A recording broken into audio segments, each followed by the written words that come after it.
Hello children, जय Somnath English medium में मैं प्रमिला भारद्वाज आपका स्वागत करती हूँ। आज हम 9th स्टैंडर्ड चैप्टर 17 आचार्य चरक पढ़ेंगे, लेकिन इसके पहले हम थोड़ा ग्रामर पढ़ लेंगे। हमने ग्रामर में अभी तक आपको टेंस सिखा है, प्रेजेंट टेंस, पास्ट टेंस और फ्यूचर टेंस, और हर चैप्टर के साथ मैंने उसका यूज़ भी आपको सिखाया है। कुछ वर्ड्स लिखे हैं और कैसे फाइंड करना है, कौन सा टेंस है, ये हमें पता चलेगा। लेकिन इसके लिए बहुत ज़रूरी है कि आप टेंस याद करो। आपको 16 चैप्टर में विभक्ति मिली, उसके पहले भी विभक्ति मिली, तो एक्सरसाइज के साथ विभक्ति को, वो जो वर्ड लिखा हो उसके साथ हमें विभक्ति कैसे फाइंड करनी है, कौन से विभक्ति का, कौन से नंबर का एफिक्स उसके वर्ड के साथ जुड़ा है, वो हमें पता चले। तो यहाँ आज हमने कुछ नया सीखा है। कुछ वर्ड्स हैं जिसमें हमें अनुनासिक शब्द फाइंड करना है। वो शब्द लिखा है तो कैसे लिखा है, क्यों लिखा है और कहाँ से लिया गया है, ये हमें सीखना है। तो वोवेल कॉन्सोनेंट्स तो आपको याद ही है, आपको लगता है कि आपको याद है, लेकिन सही तरीके से सिस्टमेटिक अगर वो पता ना हो हमें, तो अधूरा ज्ञान तो किसी काम का नहीं होता है या नुकसानदायक होता है। तो अगर मैं आपसे पूछूं कि भाई वोवेल आपको पता है, तो आप बोलोगे हाँ, A-I-O-U-E 5 लेटर आप बोल दोगे। लेकिन हमें गुजराती में याद करना है या हिंदी में याद करना है। हिंदी और गुजराती के लगभग सेम चलते हैं, लेकिन जहाँ कॉन्सोनेंट्स की बात आएगी वहाँ आपको हिंदी और संस्कृत पे ही फोकस रखना है। अब वोवेल की अगर बात करें तो हमारे वोवेल कौन से हैं? इसको हिंदी संस्कृत में स्वर कहा जाता है। अ, आ, ई, उ, ऋषि, रू नहीं, हाँ ऋषि। क्योंकि संस्कृत में जब किसी वर्ड के साथ मात्रा लगी होगी, तो अगर हम उसको रू पढ़ेंगे तो हमारा इंग्लिश में जब हम ट्रांसलेशन करेंगे तो आर यू लिख दोगे आप और रॉन्ग पड़ेगा। हमें लिखना है आर ई या आर आई, ठीक है। तो अ, आ, ई, उ, ऋषि, ए, आई, ओ, औ, अह, ये वोवेल है। अब कॉन्सोनेंट्स की बात आती है। कॉन्सोनेंट्स देखो मैंने यहाँ लिखे हैं, कॉन्सोनेंट्स को व्यंजन कहा जाता है। तो ये देखो व्यंजन क्या लिखा है, क, ख, ग, घ, अंग। ये देखो मैंने अलग लिखा है, अलग रंग कलर से लिखा है, और हमें यहाँ ध्यान भी रखना है कि ये मैंने अलग क्यों लिखा है। गुजराती में आप क ख ग लिखोगे, अंग नहीं है, च छ ज झ लिखोगे, ये लेटर नहीं है, ठीक है। तो हमें गुजराती के हिसाब से नहीं चलना है, हमें हिंदी के हिसाब से चलना है, क्योंकि हिंदी और संस्कृत का लगभग सेम है। तो क ख ग घ अंग लिखा है, और यहाँ मैंने सर्कल में उसका प्रोनाउंसिएशन लिखना है। क्या आपको लगेगा कि ये क्या है, तो आप इसको ड पढ़ोगे, वो ड ही नहीं है, ये यहाँ प्रोनाउंसिएशन लिखा है अंग, तो ये हमको पढ़ना है अंग। फिर च छ ज झ य, ये य है, इसका प्रोनाउंसिएशन मैंने यह लिखा य। ट ठ ड ढ अण, त थ द ध और न। लिखने में आप गड़बड़ करते हो। देखो ये ध और ये घ, घ पे जब आप ड डालोगे तो यहाँ पूरी लाइन खींची हुई है, ऊपर खुला हुआ नहीं है। यहाँ देखो ध में बीच में गैप है, ठीक है। तो ये घ है और ये ध है। त थ द ध न, प फ ब भ और म। ये अगर आप याद भी कर लो तो लिखने का याद रखना कि एक लाइन में हमें 5 लेटर ही लिखने हैं, 2 लाइन में सारे कॉन्सोनेंट्स फिनिश मत कर देना। अगर आप पूरे कॉन्सोनेंट्स 2 या 3 लाइन में लिख दोगे तो ये चीज़ आपको समझ में नहीं आएगी जो मैं आपको सिखाना चाह रही हूँ। अब देखो आपके एक्सरसाइज में, टेक्स्ट बुक की एक्सरसाइज चैप्टर 17 और क्वेश्चन नंबर 4 है, और वहाँ लिखा गया है कि अनुनासिक फाइंड करो। अभी जो वर्ड लिखा है सम्मिल्य, या फिर ऐसा लिखा हो करेक्ट द वर्ड, तो हम कैसे करेंगे? यहाँ देखो परंतु लिखा और यहाँ भी परंतु लिखा है, लेकिन दोनों में लिखने का फर्क है। लेकिन उससे भी पहले हम ये देखते हैं, 4 नंबर पे देखो मैंने लिखा है गंगा,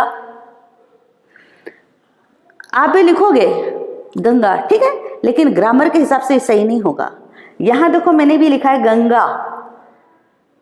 अब इस गंगा को देखकर आपको बीच में लगेगा कि ड लिख दिया टीचर ने, वहां मैंने आपको सिखा दिया है कि वो ड नहीं है, अंग है। तो हमारा क्या प्रोनाउंसिएशन, गंगा। और ये देखो इसके नीचे छोटा सा हलंत भी है, ये ड के साइड में बिंदी है और यहाँ हलंत है। अब हमारा प्रोनाउंसिएशन आया गंगा। यहाँ यानी कि ये गंगा को हम दो तरीके से लिख सकते हैं, ये तो हमारा रॉन्ग ही है, ये गंगा और ये भी गंगा, यानी कि ये जो गा है ये ड के बीच, अंग के बीच नीचे भी लगाया जा सकता है और यहाँ मात्रा लगा दी गंगा। अब वो कैसे, वो हम यहाँ से सीखेंगे। देखो यहाँ जो परंतु लिखा है, तो परंतु में क्या करेंगे, जिस लेटर के ऊपर बिंदी है यानी कि र के ऊपर बिंदी है, तो हम ये और ये लेटर तो हमने सेम लिखा वैसा का वैसे ही, लेकिन बिंदी के बाद वाला लेटर हम चेक करेंगे कौन सी लाइन का है। तो बिंदी के बाद वाला लेटर है त। अब त देखो कहाँ से आ रहा है, ये देखो ये आ रहा है तो। और इस वर्ग का यानी कि ये जो 1 2 3 4 और 5 लाइन मैंने लिखी है, इसको वर्ग कहा जाता है। वर्ग यानी सेक्शन, ये क वर्ग, च वर्ग, ट वर्ग, त वर्ग और प वर्ग। क सेक्शन, च सेक्शन, ट सेक्शन, त सेक्शन और प सेक्शन। तो ये कौन से वर्ग का लेटर आया हमारा, त वर्ग का। तो त वर्ग का लास्ट लेटर है न, ठीक है। तो यहाँ हम बिंदी हटा के ये लास्ट लेटर उसका लिख देंगे। तो यहाँ हमने बिंदी हटाई और बिंदी की जगह हमने लास्ट न आ रहा था तो हमने आधा लिखा। वापस से समझो इसको, जब किसी लेटर के ऊपर मात्रा होती है तो उस लेटर तक तो हम वैसा का वैसे ही लिख देते हैं, और बिंदी के बाद वाला लेटर देखते हैं कि कौन से वर्ग का है, उसका लास्ट लेटर हम आधा लिखेंगे। तो ये त वर्ग है, इसका लास्ट लेटर है न, इसलिए हमने उसको लिखा आधा। अब यहाँ देखेंगे सम्मिल्य, स के ऊपर बिंदी है, तो क्या करेंगे, हम सिर्फ स लिखेंगे और फिर पीछे वाला लेटर देखेंगे कि कौन से वर्ग का है। तो ये जिस वर्ग का भी लेटर है उसका लास्ट लेटर लिखेंगे। अब ये प वर्ग का लेटर है और उसका लास्ट लेटर म ही है, तो हमने क्या करा, देखो बिंदी की जगह हमने आधा म लिख दिया क्योंकि लास्ट लेटर यही था। अब आएंगे अंगम पर, अ के ऊपर बिंदी है इसलिए अ तो हम वैसा का वैसे लिखेंगे। सेकंड लेटर है ग, ग वर्ग का लास्ट लेटर देखेंगे, अंग आ रहा है तो हम अंग लिखेंगे आधा। मैंने यहाँ आपको बता दिया है कि हम इसको इस तरह से भी लिख सकते हैं, इस तरह भी लिख सकते हैं। यानी अंग, ये नीचे हलंत लगाया है, इसका मतलब ये है कि हमने वो लेटर मान लिया है कि आधा है, फिर गम लिख दिया। यहाँ अंग और ग नीचे लिख के म लिख दिया है। पंडित, ये हमने पहले ही समझ लिया है पंडित। अब प के ऊपर बिंदी है इसलिए प हम वैसा का वैसे ही लिखेंगे। अब ड जो है उसका लास्ट लेटर देखेंगे, तो ड कहाँ से आ रहा है, देखो ये लाइन है ट वर्ग का है, तो ड का लास्ट लेटर अण, तो हमने लिखा अण आधा, पंडित। फिर यहाँ है कंगन, तो क हम वैसे का वैसे लिखेंगे और ग के सेक्शन का देखेंगे कि लास्ट लेटर क्या है, तो लास्ट लेटर है अंग, तो यहाँ फिर हमने लिखा अंग। तरीका वही है, दो तरीका है, दोनों तरीके से आप लिख सकते हैं। तदानीन्तरम, न के ऊपर बिंदी है यानी कि 1 2 और 3 लेटर हम वैसे के वैसे लिखेंगे। फिर देखेंगे इसके बाद का लेटर कौन सा है, त, तो त की लाइन का लास्ट लेटर है न, ये देखो, तो न हम यहाँ लिखेंगे बिंदी की जगह आधा, और फिर उसके बाद के लेटर वैसे के वैसे। यानी कि हमने अनुनासिक शब्दों का प्रयोग सीख लिया है। अब हम पहले ग्लोसरी पढ़ेंगे, फिर इंट्रोडक्शन और फिर चैप्टर। ज्वर यानी फीवर, अतिसार यानी डिसेंट्री या दस्त, प्रमेह यानी डायबिटीज या मधुमेह, प्रवर्तक फाउंडर या उसको बनाने वाले, दाता यानी दान करने वाले डोनर, निखिल यानी होल या पूरा। अब आचार्य चरक की अगर बात है तो आदिकाल में बहुत सारे आचार्य हुए, उन्होंने शिक्षाओं की या विद्याओं की अलग अलग शाखाओं में अपना योगदान दिया और अमर हो गए। लेकिन आचार्य चरक जो हैं उन्होंने आयुर्वेद साहित्य में अपना योगदान दिया, और इन्होंने जो शुरुआत की आयुर्वेदिक विज्ञान की, तो इसके पहले किसी ने नहीं की थी। इन्होंने कहा, इन्होंने आयुर्वेदिक शास्त्र की शुरुआत की, फाउंडर यही हैं। लेकिन फिर भी ऐसा माना जाता है कि इनके बारे में या इनके बर्थ के बारे में, इनके बर्थ प्लेस के बारे में हमें पूरी जानकारी नहीं है। अब माना यह जाता है कि स्वस्थ शरीर में ही स्वस्थ मस्तिष्क निवास करता है।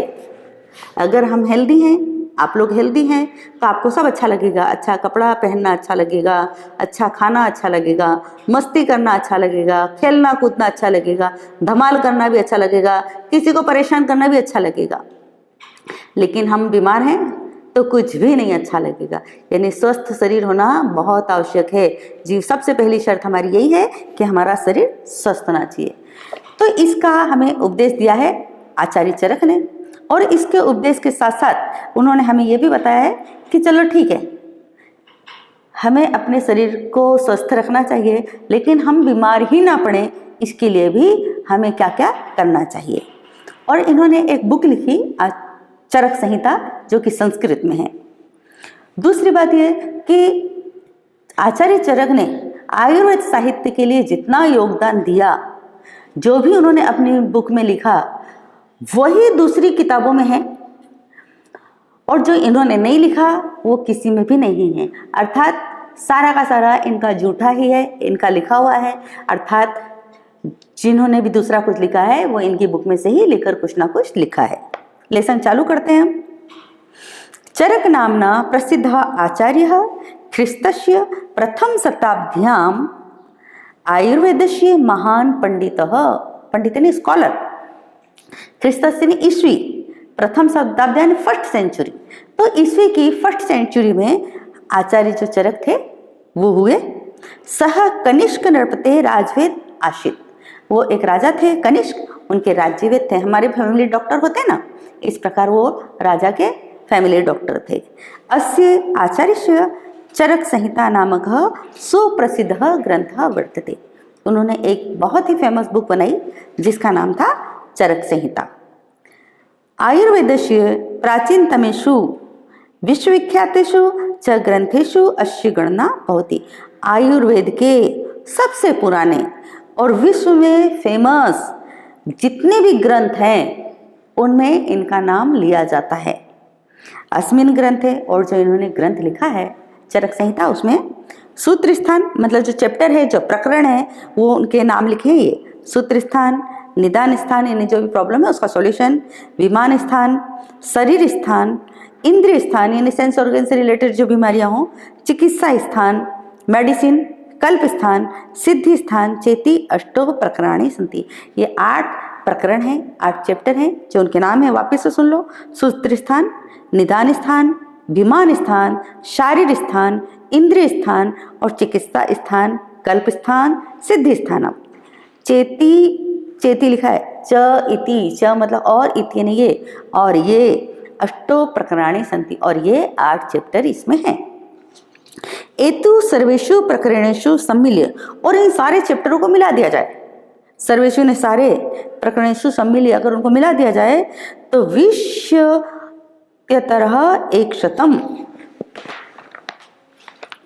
अध्यायाः सन्ति, यानी 120 चैप्टर हैं। सबको सब मिला दिया जाए तो 80 ग्रंथस्य प्रमाणम, प्रमाण यानी लगभग, द्वादश, द्वा यानी 2, 10 यानी 10, तो 2 और 10 12, सहस्त्र, सहस्त्र यानी 1000, तो 12,000 श्लोकाः तम एकम वर्तते।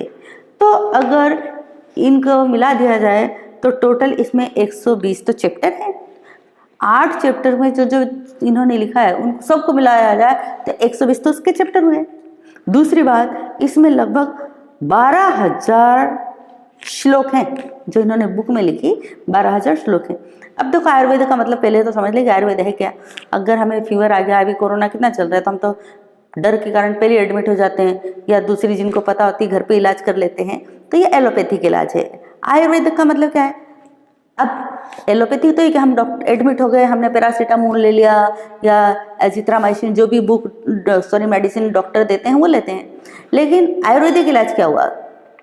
आयुर्वेदिक इलाज काढ़ा, हल्दी, अदरक, सूंठ, तुलसी और इतनी सारी जो हम घर पर इलाज कर लेते हैं बहुत सारे, तो वो सारे आयुर्वेदिक इलाज हैं। तो उसमें ऐसे नहीं कि खाली सर्दी खांसी और कफ ही ठीक होता है, बॉडी पेन होता है, और भी बहुत सारी बीमारियां ऐसी हैं जो आयुर्वेदिक इलाज के यहाँ जाते हैं तो वो कंट्रोल में हो जाती हैं, लेकिन उसके लिए हमें एलोपैथिक दवाई नहीं खानी पड़ती है। ये जड़ बूटी या पेड़ प्लांट होते हैं उनसे ही वो मेडिसिन बन जाती है और उसके कोई साइड इफेक्ट भी नहीं होते। तो अत्र प्रायः सहस्त्रद्वयम, सहस्त्र ने 1000, द्वयम ने 2, यानी कि 2000 औषध योगानाम विस्तृतम व्याख्यानम अस्ति। तो इन्होंने जो 12000 श्लोक उसमें लिखे हैं उसमें लगभग 2000 औषधियों यानी मेडिसिन के बारे में डिटेल में बताया गया है अस्मिन व्याख्यान है। और इस व्याख्यान में जो डिटेल उन्होंने दी है उसमें ज्वर यानी फीवर, रक्तपित्त यानी ब्लड से रिलेटेड बीमारी, उन्माद यानी मानसिक बीमारी, मनोरोग जिनको हो जाता है, किसी का दिमाग काम नहीं करता है, कुछ पागल जैसी हरकतें करते हैं, या नींद बहुत आती है या नींद आती नहीं है, यानी माइंड से रिलेटेड जो बीमारियाँ होती है वो। अतिसार यानी दस्त लग जा रहा है, झाड़ा लग जाता है या डायरिया हो जाती है। प्रमेहादि नाम या डायबिटीज जिसको हो जाती है वो। उदर यानी पेट से रिलेटेड, शिर ने ब्लड से रिलेटेड यानी समझो कि आप बीपी। हृदय आदि नाम च रोगानाम निवारकानि विनाशकानि च औषधानि उल्लिखितानि सन्ति। और हार्ट से रिलेटेड बीमारियों के बारे में डिटेल में बताया गया है और उनके विनाश के लिए, अर्थात जो बीमारियां हैं उनको विनाश करने के लिए, उनको नष्ट करने के लिए भी हमें डिटेल में बताया गया है। अब अपनों को लगेगा हार्ट की बीमारी होगी तो मेडिसिन क्या कर लेगा, लेकिन हम आयुर्वेदिक के हिसाब चलते रहे तो हमें हार्ट की बीमारी ही नहीं होगी ना। एवं ही मन्यते यत भारते औषध विज्ञान से प्रवर्तक अयम आचार्य। और ऐसा माना जाता है कि औषध विज्ञान, अगर मेडिसिन साइंस की बात की जाए तो इसके फाउंडर आचार्य चरक ही हैं। निखिलम अपि आयुर्वेद साहित्यम आचार्य से चरकस्य उच्छिष्टस्तम अस्ति। पूरे अगर आयुर्वेद साहित्य को मिला लिया जाए तो अगर हम ध्यान से देखें तो आयुर्वेद साहित्य की जितनी भी बुक्स है, जितने भी उनके बारे में डिटेल दिया गया है, तो सारा का सारा आचार्य चरक का झूठा माना जाता है। क्यों? देखते क्यों। अथच आयुर्वेद शास्त्रीयम यत् ज्ञानम चरक संहितायाम वर्तते। क्योंकि आयुर्वेद शास्त्र में जो ज्ञान चरक संहिता में है, चरक संहिता कौन सी बुक है? जो आचार्य चरक ने लिखी है। तो जो ज्ञान चरक संहिता में है तदेव सर्वत्र वर्ते, वो सब जगह है। चरक यत चरक संहिताम नास्ति तत् कुत्रापि नास्ति। और जो चरक संहिता में नहीं है वो कहीं भी नहीं है। यानी इससे क्या पता चलता है कि सबने जो भी अपनी बुक लिखी है, अलग अलग राइटर ने लिखी है, पीएचडी करके लिखी है, जैसी भी लिखी है, लेकिन उन्होंने किस में से देख के लिखा है, सीखा किस में से? चरक संहिता से। घुमा घुमा कर उन्होंने अपना थोड़ा सा डाल दिया है और उसको चेंज कर दिया है, लेकिन वास्तव में ये लिया गया है चरक संहिता से, जिसके राइटर है आचार्य चरक। अस्य केचन उपदेशः स्मर्तव्यः सन्ति। और इनके कुछ उपदेश जो उन्होंने सीख दी है, जो बोध दिया है, वो याद करने जैसे हैं। तदथ्या मनुष्य केन प्रकारेण रोग रहितुम भवतुम अर्हति विषय उपदिष्टि आचार्य। मनुष्य को किस प्रकार से बिना रोग के, बिना डिसीज के रहना चाहिए या रह सकता है, ये आचार्य चरक बताते हैं। देखो आज का टाइम कैसा है, बहुत फास्ट टाइम है। सुबह उठते सब काम पे लग जाते हैं, घर पे जाके भी काम काम, कंटिन्यू काम काम, सोने को भी नींद कम पड़ जाती है, क्योंकि हमारी आवश्यकताएं अनलिमिटेड है, हमारी आवश्यकताएं बढ़ गई हैं, इसलिए हमें पैसे भी ज़्यादा कमाने हैं, मेहनत भी ज़्यादा करनी है, हार्ड वर्क ज़्यादा करना है। और हम जैसे पेरेंट्स अब बच्चों को भी प्रेशर करते हैं, भाई पढ़ो पढ़ो और बहुत पढ़ो ताकि अच्छे नंबर लेके आओ। तो कभी ऐसा भी हो कि आप बहुत कम काम में भी ज़्यादा पैसा कमा सकोगे, यानी आपको इतनी मेहनत ना करनी पड़े। और ऐसा क्यों सोचते हो कि जब आपके पास टाइम बचेगा तो अपनी हेल्थ के बारे में सोचोगे, फिटनेस के बारे में सोचोगे। आजकल जिम वाला बहुत चल रहा है, बहुत सारे बच्चे जिम जाते हैं, लेडीज़ भी जाते हैं, और करना भी चाहिए। योगा है, एक्सरसाइज है, ये सारी करनी चाहिए। ये हम करें तो हम रोगी नहीं रहेंगे। सबसे ज़रूरी बात क्या है कि हम सुबह जल्दी उठें। उठता तो मुर्गा भी है, लेकिन सबसे जल्दी तो वही ख़त्म होता है, तो वो बात नहीं है। जल्दी उठना और सिस्टमेटिक तरीके से हमें अपने कार्य को करना है। सुबह जल्दी उठना, एक्सरसाइज करना, फिर नहाना धोना, भगवान का स्मरण करना, मन खुश रखना, शांत रखना, लालच नहीं रखना, मोह नहीं रखना। ये सारी चीज़ें ऐसी है जो थोड़ी तो इसमें बताई जाएगी, लेकिन अगर हमारे मन में, हमारे मस्तिष्क में कोई चिंता ही नहीं होगी तो बीमारियां भी कम होंगी। तो इन्होंने देखो क्या बताया है, नरो हिता आहार विहार सेवी शमिक शिकारी विशेष्वसक्तः दाता समः सत्यपरः क्षमावानोक्तपि सेवी च भवत्यरोगी। उन्होंने क्या कहा है देखो, जो व्यक्ति हित आहार विहार सेवी, जो भले के लिए खाता है, अच्छे के लिए खाता है, हम तो स्वाद के लिए खाते हैं, टंग के लिए खाते हैं, सही बात है कि नहीं। चाइनीज़ मिल जाए, मैगी, नूडल्स और दुनिया भर की बहुत सारी चीज़ें होती है, पिज़्ज़ा, बर्गर, ये सारी चीज़ें खाने को मिले तो मज़ा आ जाएगा। सब्जी रोटी और पालक और करेला तो कौन खाएगा। तो यहाँ क्या बताया, हमें अपने हित के लिए खाना है, जो हमारे भले के लिए खाना है, अपनी सेहत के लिए खाना है। विहार से भी, और जो विहार करता है अर्थात खाना खाने के बाद, खाने के पहले तो एक आध घंटे पहले एक्सरसाइज भी कर लेते हैं लोग, उसका खाना खाने के लिए, हजम करने के लिए खा के सीधा सो नहीं जाना है। खा के सोएंगे तो बीमारी हमें धीरे धीरे असर करने लगेगी, हमारे शरीर के अंदर प्रवेश करने लगेगी। तो खाने के बाद थोड़ा बहुत टहलना भी चाहिए या कुछ काम कर लेना चाहिए। श्रमिक शिकारी यानी हमें बहुत सारी चीज़ों के लिए टेंशन नहीं करना है, सब इक्वल देखना है। जैसे कि अपना पराया नहीं है, जैसे कि मान लो बाहर बच्चे खेल रहे हैं, सोसाइटी के बच्चे खेल रहे हैं, 2-4 बच्चे, उसमें एक आध हमारा बच्चा भी हो, और हमारा बच्चा ही किसी को मार के आ गया, मेरा बच्चा ही किसी को मार के आ गया, और सामने वाला मेरे से कंप्लेन करने आया, या बच्चे झगड़ा कर रहे हैं या मुझसे आके बोल रहे हैं, तो चूंकि मेरे बच्चे ने मारा है तो मुझे तो उसका पक्ष लेना चाहिए। मैं उसका पक्ष लेती हूँ, दूसरे बच्चे को डांट दूँ, तो ये सही है? नहीं, गलत है। यानी कि यहाँ क्या है, हमें सही तरीके से सब चीज़ों को इक्वल तरीके से देखना है कि भाई अगर मेरे बच्चे ने गलती कर दी तो मैं उसको डांट दूँ, दूसरे बच्चे ने नहीं करी है तो मैं उसको समझा दूँ। तो ऐसी स्थिति में क्या होता है कि हमें समान भावना से, समान भावना रखनी चाहिए, समान विचार रखने चाहिए सबके प्रति, तो टेंशन ही नहीं होगा। हमने गलत ही नहीं करा तो टेंशन ही नहीं होगा, और टेंशन नहीं होगा तो हम बीमार भी कम पड़ेंगे या नहीं पड़ेंगे। तो समीक शिकारी हमारी भावनाएं होनी चाहिए। विशेषु नितराम आसक्त, और विषयों में हमें आसक्त नहीं रहना चाहिए, उनसे हमें अलग रहना चाहिए। विषय कौन से? लोभ, मोह, क्रोध, भय। बहुत किसी चीज़ का लालच करने की आवश्यकता क्या है? खाने के लिए सुबह शाम 2 रोटी चाहिए, 2 रोटी सुबह 2 रोटी शाम को। तो इसका मतलब ये भी नहीं कि काम करना छोड़ दो, आप पढ़ना ही छोड़ दो कि भाई सुबह शाम 2 रोटी है वो तो कमा ही लेंगे। खूब पढ़ना है, आराम से बहुत मेहनत करो, हार्डवर्क करो, आगे बढ़ने के लिए प्रयास करो, लेकिन फिर भी मोह रखने की आवश्यकता नहीं। जितना आपको मिलता है उसमें अगर आपको संतोष नहीं तो हार्डवर्क करो, फिर आगे बढ़ो, लेकिन उसके लिए बहुत परेशान होने की आवश्यकता नहीं है। तो ये जो विकार हैं उनको छोड़ देना चाहिए।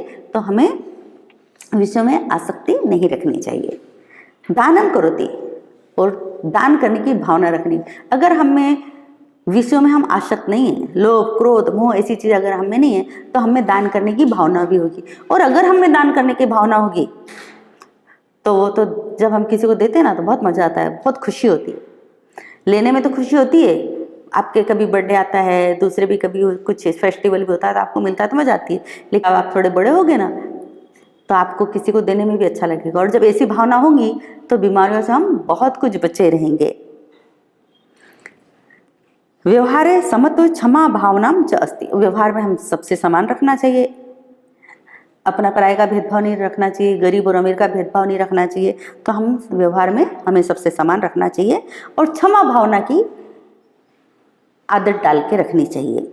आप्त जनानाम सेवम करोति, जो हमारे क्लोज हैं, जो हमारे बुजुर्ग लोग हैं, हमारे अपने हैं, उनकी सेवा भावना हमें रखनी चाहिए। और सिर्फ हमारे ही क्यों, अगर हमारे आसपास भी कोई है, ज़रूरतमंद है, बुजुर्ग हैं, अगर हम मार्केट जा रहे हैं सब्जी लेने और कोई हमारे पड़ोस में ऐसे बुजुर्ग रहते हैं कि नहीं जा सकते बार बार बाहर, तो हम उनसे, हमें तो अपना काम से जाना ही है, अगर हम उनसे पूछ के चले आए कि भाई आपको कुछ काम है तो बता दो, तो उनका भी हम काम कर लेंगे।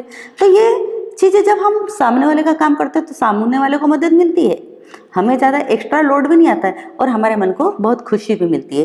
तो ऐसी जब सेवा भावना हमने होगी, तादृश नरह अरोगी अर्थात स्वस्थ भवति, तो ऐसा व्यक्ति बिना रोग के रहता है, अर्थात हेल्दी रहता है। कौन सी भावना होनी चाहिए उसमें?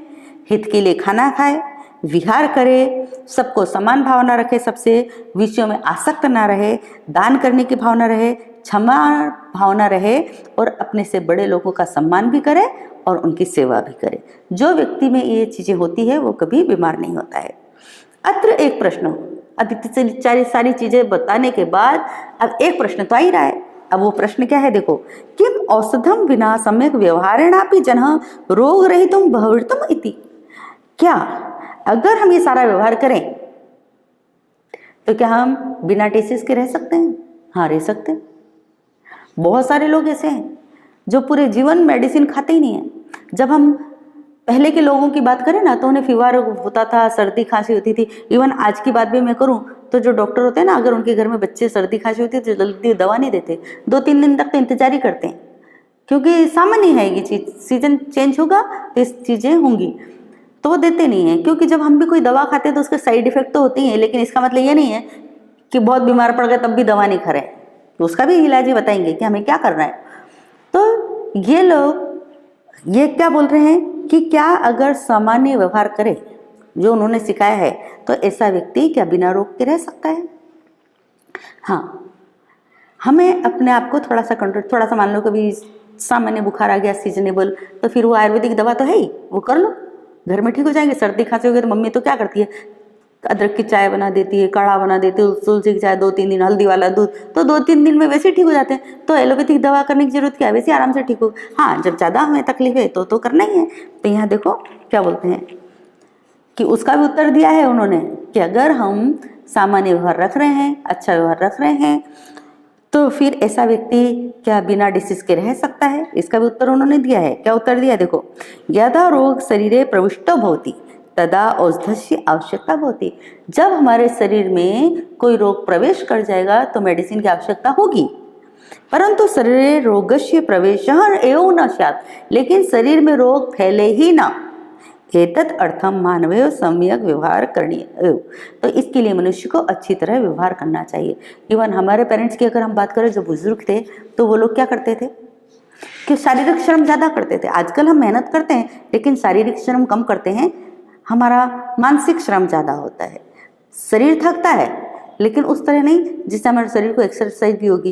पहले के लोग कुएं से पानी खींचते थे तो इतनी एक्सरसाइज हो जाती थी, खेत पे चले जाते थे, खेत का काम करते थे, घर में एनिमल्स होते थे उनका काम करते थे, चूल्हे में खाना बनाना, खुद ही कपड़े धोना, खुद ही बर्तन साफ करना, इतने बड़े बड़े घर होते थे, झाड़ू लगा, सारी एक्सरसाइज उनकी हो जाती थी। और खाना खाया उनका हजम हो जाता था, तो बीमारी के लिए कुछ जगह ही नहीं बचती थी। थक गए, सो गए, सुबह उठे, सुबह जल्दी उठते थे, क्योंकि सुबह जल्दी उठना सेहत के लिए बहुत जरूरी है। तो लोग सवेरे जल्दी उठते थे, शुद्ध हवा थी, शुद्ध पानी था। आजकल तो बाहर हम निकलते हैं तो पोल्यूशन कितना सारा है, व्हीकल बहुत सारे हैं इसलिए पोल्यूशन भी ज़्यादा है। पहले व्हीकल भी कम थे इसलिए पोल्यूशन भी कम था, तो पहले के लोग जल्दी बीमार नहीं पड़ते थे।